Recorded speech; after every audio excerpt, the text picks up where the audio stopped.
आज का छोटा सा प्रेरक प्रसंग है, परंतु बहुत कुछ उसमें समाहित है। एक समय की बात है कि एक धनवान व्यक्ति जिसके पास काफी सारा पैसा था, तो एक दिन वैसे ही बैठा बैठा सोच रहा था वो कि मेरे पास इतना सारा पैसा है तो मैं इसको काफी कुछ बढ़ा सकता हूं। ऐसे विचार कुछ आ रहे थे। तो इतने में टीवी में एक महात्मा जी के प्रवचन भी चालू थे। तो महात्मा जी कह रहे हैं कि सब कुछ मरने के बाद यहाँ का यहीं रह जाएगा, आप ऊपर कुछ भी नहीं ले जा सकते हो। जो आपके पास है सारा रुपया पैसा सब कुछ यहीं छोड़ के जाना है। उस धनवान व्यक्ति के मन में कुछ ऐसा प्रश्न आया कि मेरे पास तो इतना सारा पैसा है, मैं ऐसा इंतजाम कर सकता हूं कि ये सारा पैसा मरने के बाद भी ले जा सकता हूं।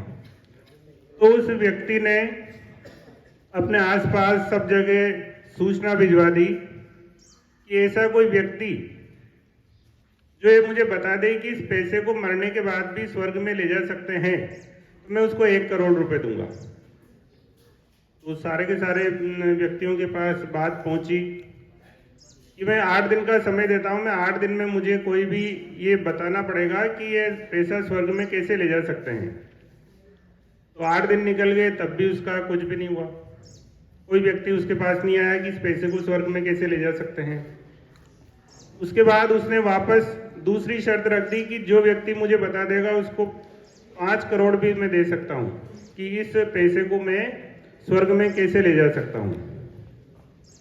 तो सभी व्यक्ति अपने अपने दिमाग से विचार करने लगे कि ऐसी कौन सी टेक्निक है जो ये पैसा स्वर्ग में ले जा सकते हैं।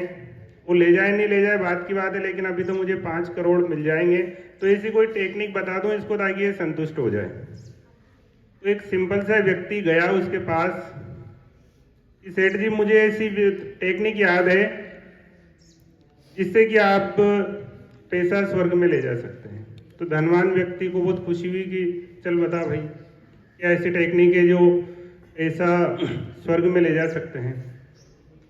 तो उस सिंपल से व्यक्ति ने सेठ जी को कहा कि आपके पास इतना पैसा है, आप काफी देशों में घूमे हुए हैं। कि हाँ मैं घुमा हूं, लगभग बहुत सारे देशों की यात्रा की मैंने, खूब घुमा फिरा। कि आप जिस देश में जाते हो वहां पे आप ये जो पैसे हैं रुपये ले जाते हो, तो उस रुपयों को दे के कुछ सामान खरीद सकते हो क्या? कि नहीं।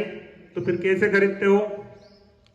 कि जैसे किसी देश में गए तो पहले यहाँ के रुपया में ले जाता हूँ तो उनको कन्वर्ट करवाता हूँ। जिस देश में जाना होता है पहले वहाँ की मुद्रा मुझे लेनी पड़ती है, तब जाके वहाँ पैसों का लेन देन कर सकता हूँ या चीज खरीद सकता हूँ। अगर मैं रुपया ले जा करके किसी भी पर्सन को दूंगा कि मुझे खाना चाहिए, तो चाहे आप कितने रुपए दे दो, उसको 1 लाख रुपए दे दोगे तब भी वो मना कर देगा। वो समझेगा ही नहीं कि क्या ये रुपए क्या है, क्योंकि वहां तो वहां की मुद्रा चलती है। यदि इंग्लैंड जाएंगे तो वहां की अलग मुद्रा है, वहां आप दूसरे देश की मुद्रा नहीं ले जा सकते हो, या अपने इंडिया की मुद्रा है तो वहां आप कुछ भी नहीं खरीद सकते, वहां उनको उस देश की मुद्रा में कन्वर्ट करना पड़ता है। और आप सब जानते हो कि अलग अलग देशों में अलग अलग मुद्रा का प्रचलन है।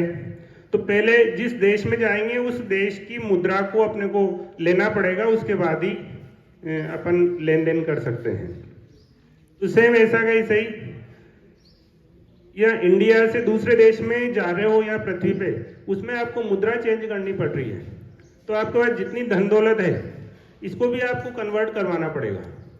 तो सेठ जी ने पूछा कि कैसे कन्वर्ट होगी है, इसका कोई तरीका बताओ मुझे। क्योंकि ये जो आपके पास जितना भी पैसा है अच्छे कार्य के लिए लगाओ, यदि आपने गलत कार्य के लिए लगाया तो आपको गलत चीज मिलेगी।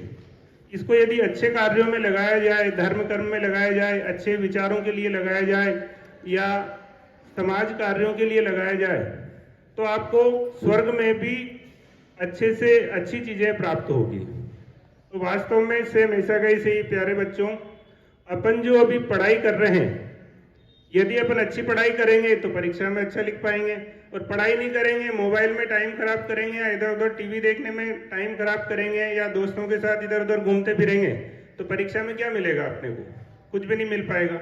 इसलिए इस चीज का हमेशा ध्यान रखिए कि जो अपना समय है, टाइम है अपने पास, उनको अच्छे कार्यों में लगाना, पढ़ाई लिखाई में लगाना, अच्छी बातों में लगाना है।